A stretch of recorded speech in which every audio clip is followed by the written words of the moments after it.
Hi అండి, అందరికీ నమస్కారం.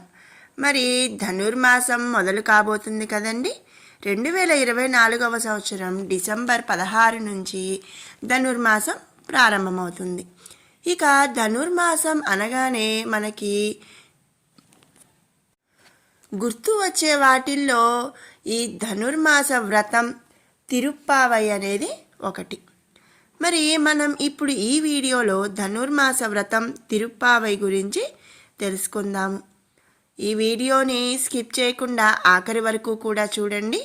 మనం ధనుర్మాస వ్రతం తిరుప్పావై గురించి, మన వైష్ణవ సాంప్రదాయం గురించి తెలుసుకుందాము. మీరు వినటంతో పాటు పిల్లలకి కూడా ఈ ముఖ్యమైన విషయాలను చెప్తూ ఉండండి. ఎంతో మంచి విషయాలైతే మనం తెలుసుకుందాము. మరి శ్రీ వైష్ణవ సాంప్రదాయంలో వెలలేని వెలకట్టలేని ఆణిముత్యం లాంటిదే ఈ తిరుప్పావై. ఇది తమిళంలో రచించినటువంటి పాసురముల మాలిక. మరో భగవద్గీతగా సన్మానం పొందుతుంది. తమిళంలో పాసురం అంటారు, దీనినే తెలుగులో పద్యం అంటారు. ఇక సంస్కృతంలో అయితే శ్లోకం అంటారు, అంతే తేడా. ఎందరో మహానుభావులు పండితులు తమిళంలో ఉన్న ఈ తిరుప్పావై పాసురాలను తమ తమ మాతృభాషల్లోకి అనువాదం చేసి ముక్తిని పొందారు. ఈ అనువాదాలే సామాన్యుల హృదయాలకు తిరుప్పావైను దగ్గర చేసింది. ఉద్ధరేదాత్మనాత్మానం ఆత్మానమవసాదయేత్ ఆత్మైవ హ్యాత్మనో బంధుః ఆత్మైవ రిపురాత్మనః. అంటే పూర్వము శ్రీకృష్ణుని పొందుటకు గోపికలు చేసిన వ్రతమును అనుసరించి ఆచరించి శ్రీ గోదాదేవి అంటే ఆండాళ్ తల్లి సాక్షాత్తు భూదేవి శ్రీరంగనాథుని అనుగ్రహాన్ని పొందింది. ఇది చారిత్రాత్మక సత్యం. అలాగే ఆ గోదాదేవిని అనుకరించి ఈ ధనుర్మాస వ్రతమును భక్తి శ్రద్ధలతో అనుసరించే వారికి భగవద్ అనుగ్రహం తప్పక కలుగుతుందనేది అక్షర సత్యం. మరి అసలు తిరుప్పావై అంటే ఏమిటి అనే విషయం ఇప్పుడు తెలుసుకుందాము. తిరు అంటే శ్రీ, అలాగే పవిత్రమైనది అని కూడా చెప్పుకోవచ్చు. పావై అంటే వ్రతం లేక పూజ. తిరుప్పావై అంటే శ్రీ చేసిన వ్రతం, అలాగే పవిత్రమైన వ్రతము అని కూడా మనం చెప్పుకోవచ్చు.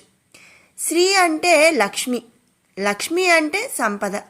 మనకు సకల సంపదలు అష్టైశ్వర్యాలు ప్రసాదించేదే ఈ తిరుప్పావై శ్రీవ్రతం. దీనినే ధనుర్మాస వ్రతం అని కూడా అంటారు.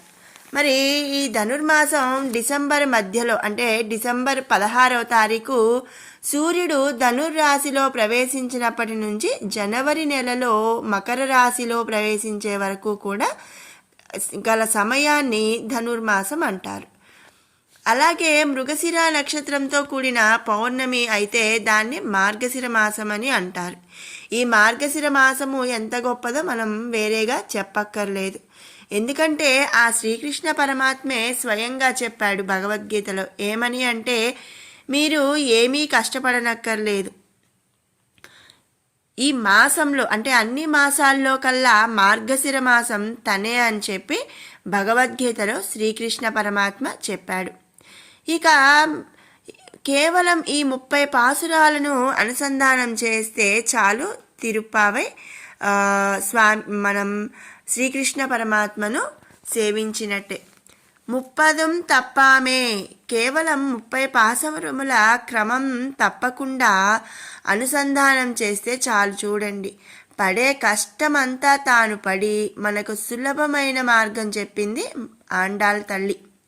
ఆమె చెప్పింది కాబట్టి అది నిజమని నమ్మాలి. ఆమె స్వామితో చెప్పిందట, నాకు ఎటువంటి ఫలితాన్ని ఇచ్చావో నీ భక్తులు ఎవరైతే ఈ 30 పాసురాల్ని అర్థం తెలుసుకొని అనుసంధానం చేస్తారో వాళ్లకు కూడా అదే ఫలితాన్ని ఇవ్వాలి సుమా అని భగవంతుని వేలు పెట్టి చూపించి మరీ అడిగిందట.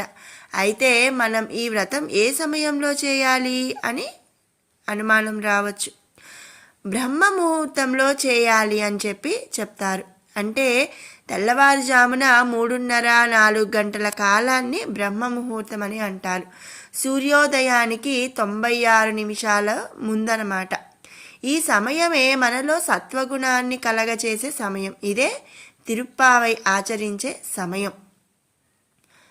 ఇక ఈ మాసంలో ఈ వ్రతం చేయడం ఏమిటి, ఈ మాసంలోనే ఎందుకు చేయాలి అని అనుమానం రావచ్చు. దానికి ఇప్పుడు తెలుసుకుందాం. ధనస్సు అంటే ప్రణవం, ప్రణవం అంటే ఓంకారం. ఇదే భగవంతుని తెలుసుకునే మంత్రం. మరి ఈ వ్రతాన్ని ఎవరైనా ఇంతకు ముందు చేశారా, లేకపోతే మనమే మొదట చేస్తున్నామా, ఇప్పుడు చేస్తున్నామా అంటే, ఇంతకుముందు ఈ వ్రతాన్ని ద్వాపర యుగంలో గోపికలు శ్రీకృష్ణ పరమాత్మని పొందడానికి కాత్యాయని వ్రతంగా చేశారు. వారికి ఆ వ్రత ఫలితం కూడా దక్కింది. రేపల్లెని నందవ్రజం అంటారు. శ్రీకృష్ణుడు అక్కడే ఉంటాడు కదండి. మరి 16 నుండి 18 సంవత్సరాల మధ్యలో వారు తెల్లవారు లేవగానే కృష్ణుడి దగ్గరికి పరిగెట్టేవారు. కృష్ణుడు వాళ్ళ పిల్లల్ని ఏం చేస్తాడో అని భయపడి ఊరి పెద్దలందరూ వాళ్ళ పిల్లల్ని ఒక రహస్య ప్రదేశంలో ఉంచేసేవారు. కృష్ణుడు మనలాగా లౌకికమైన కోరికలతో ఆడపిల్లలకు దగ్గరవడు. వాళ్ళకి మోక్షం ఇవ్వడానికే దగ్గరకు తీసుకుంటాడు. ఇక తర్వాత యుగంలో అందరం కలుసుకుందామని త్రేతాయుగంలో వానరులకి మాటిచ్చాడు. అదే ఆ విధంగా కొంతమంది ఋషులు కూడా గోపికలుగా జన్మించారు. అందుకని ఆ వానరులే ఈ గోపికలు. ఒకసారి రేపల్లెలో కరువు తాండవించింది. అదేంటండి, కృష్ణుడు ఉన్న ఊరిలో కరువా? అవునండి, ఆయన జగన్నాటక సూత్రధారి కదా, ఆయన లీలలు మనకు అర్థం కావు. రేపల్లెలో వర్షాలు లేవు, పంటలు పండలేదు, ప్రజలందరూ కష్టాలు పడుతున్నారు. అప్పుడు నందుడు ఒక సభ ఏర్పాటు చేసి అందరినీ సమావేశపరిచి ఈ విషయంలో సలహా చెప్పమన్నాడు. పెద్దలందరూ కలిసి సలహా ఇచ్చారు. ఏమంటే, కన్నెపిల్లలు అంటే పెళ్లి కాని యువతలు కాత్యాయని అనే వ్రతాన్ని ఆచరిస్తే వర్షాలు పడి పంటలు పండుతాయి, అందరూ సుఖపడతారు అని సలహా ఇచ్చారు. కానీ ఈ వ్రతం ఎవరు చేయించాలట? దానికి మళ్ళీ శ్రీకృష్ణుడే దిక్కు. ఊరి పెద్దలందరూ కలిసి గోపికలందరినీ తీసుకొని కృష్ణ పరమాత్మ దగ్గరికి వెళ్ళారు. కృష్ణ, నీవే మాకు దిక్కు, ఎలాగైనా సరే ఈ వ్రతాన్ని చేయించి మమ్మల్ని కాపాడు, మమ్మల్ని ఆదుకో అని బ్రతిమాలాడారు. కానీ మన కృష్ణుడు తక్కువవాడా? ఆయనకు తెలియదా? ఆయనే కదా కరువుకి కారణం. కృష్ణుడు వాళ్లతో అన్నాడట, ఏమయ్యా, ఇప్పుడు నా దగ్గరకు వచ్చారా? నన్ను నానా మాటలు అన్నారు కదా అని. నేను మీ ఆడపిల్లల్ని ఎత్తుకొని పోతానని దాచేశారా? మళ్ళీ ఏ మొహం పెట్టుకొని నా దగ్గరికి వచ్చారు అని బెట్టు చేశాడు. అప్పుడు ఊరు వారందరూ కలిసి తమను క్షమించమని బ్రతిమాలి అప్పుడు ఒప్పుకున్నాడు. అందరూ ఆ యుక్త వయసులో ఉన్న గోపికలందరినీ శ్రీకృష్ణ పరమాత్మ దగ్గర వదిలి గోపికల చేత వ్రతం చేయించమని చెప్పి వారు తిరిగి వారి వారి ఇళ్లకు వెళ్ళిపోయారు. ఇక రేపల్లెలో ప్రజలంతా గోపికల చేత వ్రతం చేయించమని శ్రీకృష్ణుడికి చెప్పి గోపికలను వదిలి వారి ఇళ్లకు వెళ్ళిపోయారు. అది విన్న గోపికలకు పండగ అయిపోయింది. ఆ రాత్రంతా గోపికలు శ్రీకృష్ణుడితో ఆడుతూ ఆనందంగా సంతోషంగా గడిపారు. ఆ తరువాత వారందరినీ ఇళ్లకు వెళ్ళిపోయి ఆ మర్నాడు వస్తే వ్రతాన్ని చేయిస్తాను అని అందరినీ పంపించేసి తాను నీలాదేవి భవనానికి వెళ్ళి అక్కడ నిద్రపోయాడు. తెల్లవారి నిద్ర లేచిన తర్వాత గోపికలందరూ బయలుదేరి నిద్రపోతున్న ఒక్కొక్క గోపికను లేపుతూ వ్రతం చేయడానికి శ్రీకృష్ణ దర్శనానికి బయలుదేరారు. తర్వాత ఈ వ్రతాన్ని ఆచరించారు. రేపల్లెలో ప్రజలందరూ కూడా కష్టాలు పోయి సర్వ సౌఖ్యాలు పొందారు. ఈ కలియుగంలో గోదాదేవి ఈ వ్రతాన్ని చేసింది. అలాగే శ్రీకృష్ణునైన శ్రీ రంగనాథుణ్ణి కూడా పొందింది. మరి తెలుసుకున్నాం కదండి ధనుర్మాస వ్రతం గురించి కొన్ని విషయాలు. మరి రేపటి వీడియోలో అసలు గోదాదేవి ఆండాళదేవి అని అంటున్నాము కదా, ఈ గోదాదేవి అసలు ఎవరు, ఆమె గురించిన విషయాలను రేపటి వీడియోలో తెలుసుకుందాము. మరి ఈ వీడియో మీకు నచ్చినట్టయితే లైక్ చేయండి, షేర్ చేయండి, అలాగే మరిన్ని అప్డేట్స్ కోసం మన ఛానల్ని సబ్స్క్రైబ్ చేసుకోండి.